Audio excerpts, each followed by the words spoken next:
Привет, меня зовут Стас, я 9 лет живу в Польше и занимаюсь бизнесом, и сегодня мы поговорим о польском ИП, мы поговорим о возможностях и ограничениях, которые есть у этой формы собственности. Вы часто в комментариях пишете одни и те же ошибки, да, которые я вижу, по типу: Станислав, мне нужно открывать компанию, потому что ИП, он же не может быть плательщиком НДС.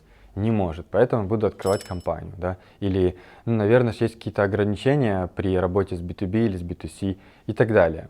Поэтому это видео для тех, кто запутался в дебрях интернета, в этих бесконечных тупых статьях от копирайтеров, которые у друг друга списывают. Это видео от первоисточника, от меня, от нас. Прежде чем мы начнем, хочу вам напомнить, если вам нужна помощь в старте и развитии бизнеса, регистрации компании, ИП, бухгалтерии, оптимизации налогов, снизу под видео есть все ссылки, вся информация, будем рады вам помочь. Давайте начнем с возможностей. Да. Первая возможность – это полноценная работа с B2B и с B2C клиентами. То есть вы можете как работать с конечным клиентом, условно продавать ему какие-то handmade штуки, заниматься e-commerce бизнесом, продавать кофе, да, и иметь при этом ИП. Также работать и с B2B клиентами.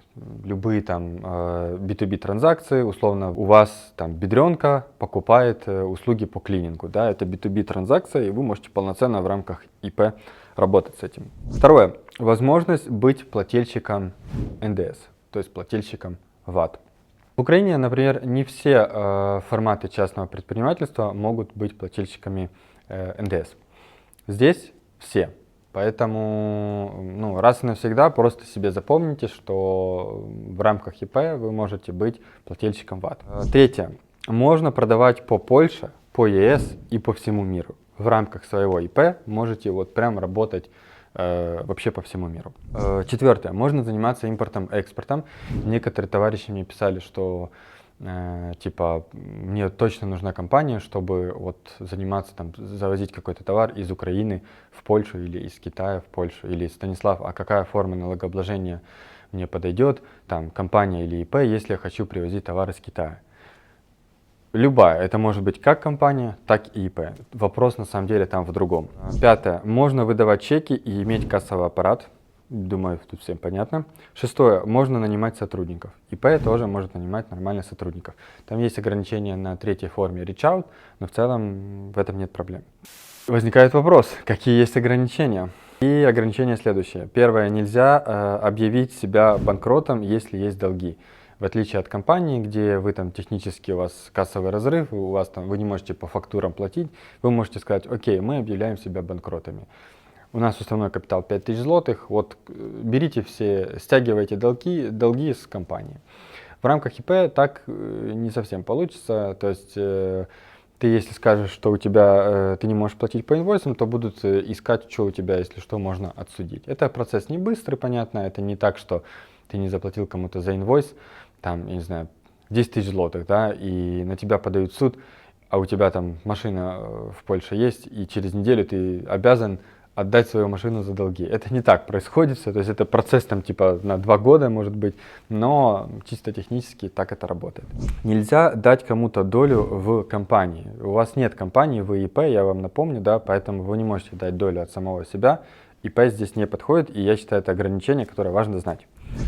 Третье. Нельзя делать эмиссию акций по типу акционерного общества. Ну, еще раз, да, то есть у вас нет никаких акций, долей, вы не можете там продать кому-то акции своего ИП.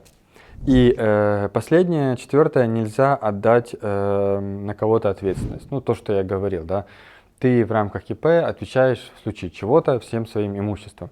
И если с фактурами все понятно, но есть такие кейсы, очень на самом деле страшные. Это когда, допустим, вы в рамках ИП ведете деятельность, у вас там салон красоты, и кто-то кому-то случайно отрезал палец. И вот это вот уже начинается проблемка, потому что все делалось в рамках как бы вашей хозяйственной діяльності господарчей, то есть вашего ИП, вашей хозяйственной деятельности, и чисто технически будут судиться как бы с вами, то есть вашим ИП, а ваше ИП это равно вы.